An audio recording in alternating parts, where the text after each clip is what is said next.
I already did this once. I've already recorded this once. This is my second time recording because I'm absolutely so rubbish at this type of thing. iMovie, Apple, I don't get any of it. So hopefully this one is going to be a record. So here we go. I'm going to tell you all about all-inclusive resorts and kind of what I think about them. So I've just been to Cape Verde on an all-inclusive trip. So kind of really was just relaxing, getting away from it all, not even having to think for a week. So kind of everything's included. Food, drink, transport, pretty much like a package holiday. So that was what it was.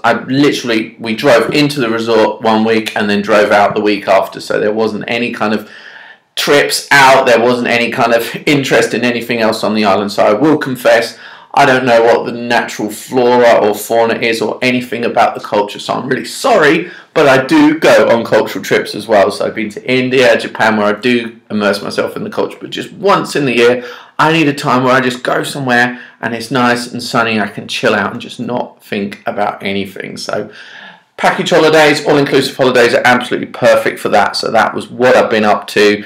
Right from the aeroplane, you kind of meet up with the other people and kind of think, oh, are they going to be on my resort or not? And you know, we all think that. But then when you arrive and you realise they are, you're kind of like, oh, right, are they really on the same holiday as me? So just trying to be honest about it, you know how it goes. So 5-6 hour flight, a little bit long, but entertained myself, my iPod, kind of chatting to my friends, kind of talking rubbish, wondering when the food was going to come round again.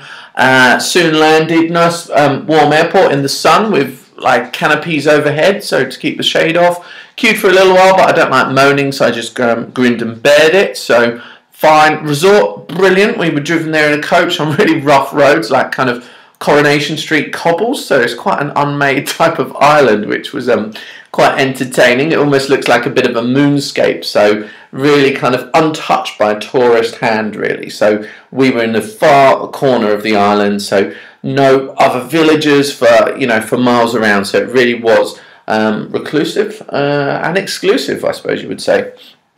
All-inclusive deal, so all the food was provided right from when we arrived, had lunch. I soon got to know the salad bar because you kind of know what's there quite soon and the things that you're going to look out for. So there was like cabbage, quite a lot of German influence there. I guess there's a lot of German guests, there was a lot of Dutch guests. Everybody there seemed to be Dutch, like hearing the language in my ear all the time.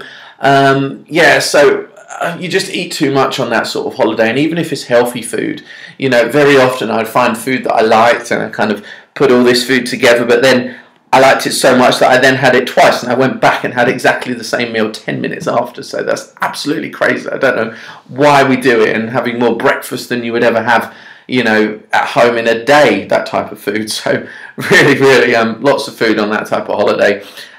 What did we do? We did a lot of fitness classes, which is quite unlike me on holiday. I usually kind of completely shut down, chill out, and then get back to the gym and wonder why I can't perform on anything. But we did aqua aerobics. We did stick exercise, where you've got this big long stick with these kind of elastic pieces on. So kind of you have to do all these pulls, and it was quite tricky on the arms from time to time. What else? Ran on the beach every day, so that was, I'm quite glad I did that, because I seem to be doing a 10k run next weekend, which I'm hoping that I might forget about a little bit, because can I run 10k? I don't know, I'm not sure. I'm not really a runner. I'm kind of more into doing the weights and things. I don't really like running, to be honest.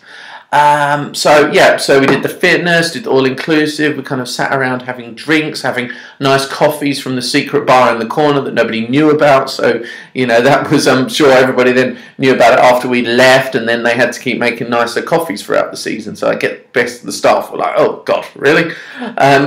So we just hung out. We didn't go for any trips. Those people that did go on the trip said that they were almost a little bit dull because there's not so much to see on the island. It's very small, it's very desolate, and you know, the people are just kind of going about their daily lives. There aren't any, you know, there isn't the Eiffel Tower to see or anything like that. So just a really chilled island, kind of with the almost quite cheesy catchphrase, no stress. And they always played this kind of little chicky song every day, where there's this little dance on the stage, especially after aqua aerobics. That was the point where I tried to escape from the pool before all that started to happen.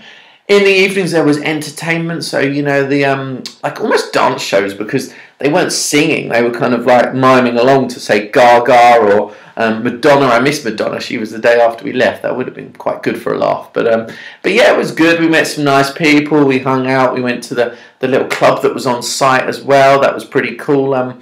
Couple of nights. It's very odd going to the bar in a club and actually kind of just having free drinks, because obviously everything was included. So you just walk up to it and they hand you a drink, which wouldn't happen in a club in the UK. So that was quite a unique concept. Yeah, so back to 0 degrees temperature when we landed in Birmingham earlier this week, right down from 30 degrees. So for a few people on the plane, they were those idiots that came home in shorts and flip-flops and then look really silly when they turn up in freezing cold conditions in the UK.